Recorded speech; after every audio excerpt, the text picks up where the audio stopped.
మీ కేసులు కొట్టించేసుకోవడం కోసం బ్రీఫ్డ్ మీ బ్రదర్ తోటి బ్రీఫ్గా ఒప్పందాలు ఏమన్నా చీకట్లో చేసుకున్నారా అని అడిగాం. సమాధానం చెప్పాలి కదా. ఎందుకు ఎత్తిపోతల పథకాన్ని పక్కన పెట్టారో ఆపివేశారో చెప్పాలి కదా. పక్క రాష్ట్ర ముఖ్యమంత్రి ప్రెస్ మీట్లో చెప్పింది, అసెంబ్లీలో చెప్పింది కాదు అని ఖండించాలి కదా, లేదు అని చెప్పాలి కదా, మీ వైఖరి ఏంటో వివరించాలి కదా, శాసన మండలిలో చర్చించాలి కదా, సభలో క్లారిటీ ఇవ్వాలి కదా. మేము ఈ ప్రశ్నలు అడుగుతూ ఉంటే గాలి వీచును,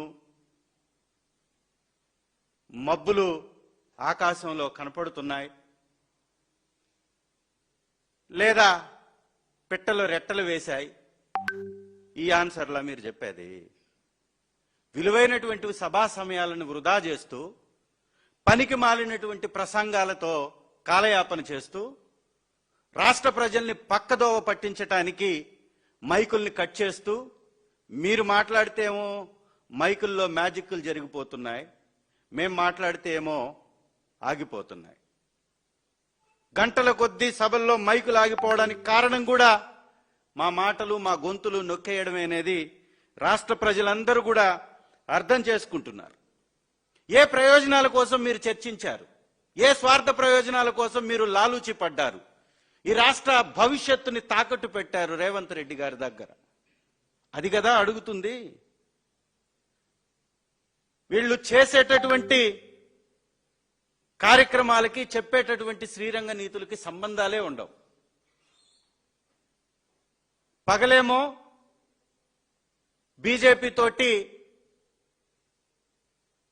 పెళ్లి చేసుకుంటారు, ప్రజల ముందు వారితో బంధాలను బలపరుచుకున్నట్టుగా పగలు కనపడతారు, రాత్రేమో కాంగ్రెస్ తో హాట్ లైన్ చర్చలు జరుపుతూ ఉంటారు. ఈ హాట్ లైన్ మంత్రులు, ఈ హాట్ లైన్ ముఖ్యమంత్రి గారు ఒక చేతిలో మోడీ గారిని, ఇంకొక చేతిలో రాహుల్ గారిని, ఆంధ్రాలో ఏమో తెలుగుదేశానికి కాంగ్రెస్ కి బద్ధ విరోధులుగా, తెలంగాణలో మాత్రం రెండు ఒకే పార్టీలుగా. ఎందుకు సార్ ఇలా? ఈ మధ్య విన్నాం, ఓటుకు నోటు కేసుకు సంబంధించినటువంటి పత్రాలన్నీ తగలబడ్డాయంటగా. చాలా విషయాలు జరిగిపోయాయని చెప్తున్నారు. మరి ఇదే కారణమా? రాయలసీమ ప్రాంత కరువుని ఎరగా వేసి బ్రీఫ్డ్ మీ బ్రదర్కి రాష్ట్రాన్ని తాకట్టు పెట్టేశారా? పక్క రాష్ట్ర ముఖ్యమంత్రి గారికి పక్క రాష్ట్ర కేసులు కొట్టేయించుకోవటానికి ఈ రాష్ట్రాన్ని తాకట్టు పెట్టేశారా? మీ స్వార్థ రాజకీయం కోసం, మీ యొక్క పై ఉన్నటువంటి అవినీతి కేసులు కొట్టేయించేసుకోవడం కోసం రేవంత్ రెడ్డి గారితోటి లాలూచి పడ్డారా? అందుకే రాయలసీమ ఎత్తిపోతల పథకాన్ని ఎత్తేశారా? రాయలసీమ ప్రాంత ప్రజలకి కరువుని ఎరగా వేశారా? హాట్ లైన్ చర్చల ద్వారా కాంగ్రెస్ తోటి హాట్ వ్యవహారాలు నడిపించేస్తున్నారా? అందుకే ఎక్కడ రేవంత్ రెడ్డి గారి మీద మాట్లాడట్లేదా? ఈ నాయుడు బ్రదర్స్ ఇద్దరు ఇరిగేషన్ ప్రాజెక్టుల మీద, ఒకరేమో ముఖ్యమంత్రి, ఇంకొకరేమో ఇరిగేషన్ మంత్రి. ఈ నాయుడు బ్రదర్స్ ఇద్దరు నాటకాలు ఆడుతూ ఉంటారు.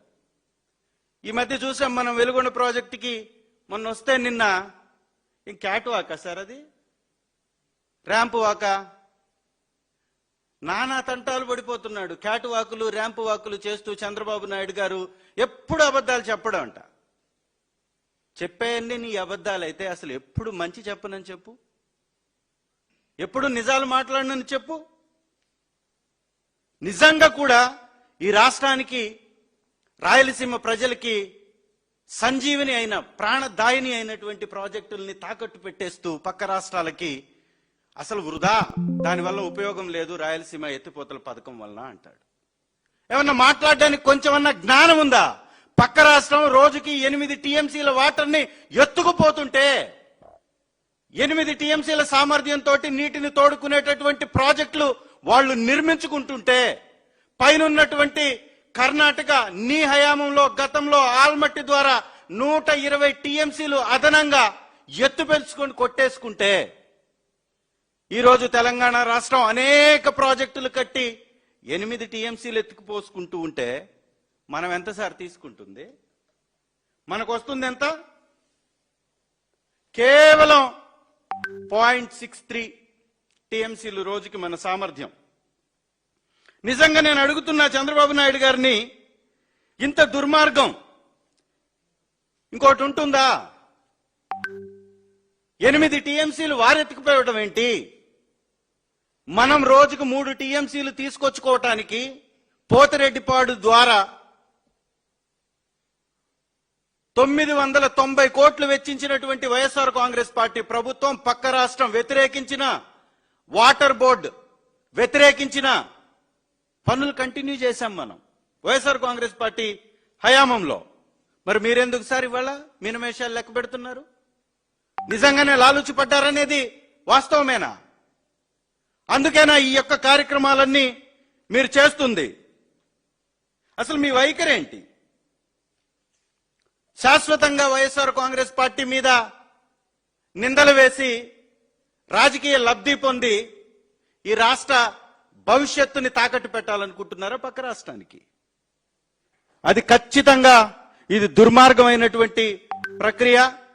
దీన్ని తీవ్రంగా వైఎస్ఆర్సీపీ ఖండిస్తుంది. ఇవాళ అనేక ప్రాజెక్ట్స్ చంద్రబాబు నాయుడు గారి హయాంలో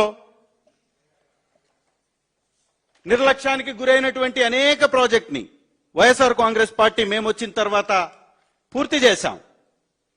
ఇవాళ మనం తీసుకుంటుంది ఎంత? రోజుకి 795 అడుగులు శ్రీశైలంలో నీళ్లున్నప్పుడు మనం కేవలం మచ్చుమరి దగ్గర నుంచి 0.33% టీఎంసీలు, 0.33 టీఎంసీస్.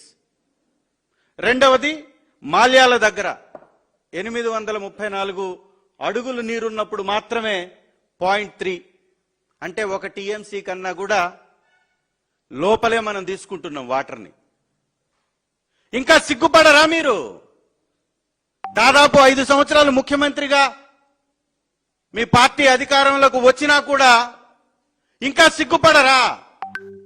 జన్మనిచ్చినటువంటి సీమకి ఏమీ చెయ్యలేదు అనేటటువంటి ఇంగితం ఉండదా? బాధ్యత ఉండదా? స్వార్థ రాజకీయం కోసం పిల్లనిచ్చినటువంటి మామకైనా జన్మనిచ్చినటువంటి సీమకైనా వెన్నుపోటు తప్పదు అనే విధంగా మీ స్వార్థ రాజకీయం కొనసాగుతుంది. దీన్ని ఖచ్చితంగా వైఎస్ఆర్సీపీ ఖండిస్తుంది, మీపై ఖచ్చితంగా పోరాడుతుంది. ఇవాళ మేము అడుగుతుంది ఏంది? రాయలసీమ ఎత్తిపోతల పథకం ద్వారా 800 అడుగులు ఉన్నప్పుడు శ్రీశైలం నుంచి 3 టీఎంసీలు ఎత్తిపోసుకోవడానికి మేము 990 కోట్లు ఖర్చు పెట్టాం. పక్క రాష్ట్రం అబ్జెక్షన్ చెప్పింది, నేషనల్ వాటర్ బోర్డు అబ్జెక్షన్ చెప్పింది, కానీ ఎక్కడ మేము పనులు ఆపలేదు, కొనసాగించాం. మరి మీకెందుకు లేదా బాధ్యత? ఇవాళ 1, 2 కాదు, ఏకంగా అనేక ప్రాజెక్టులకి మరణ శాసనం రాస్తున్నాడు.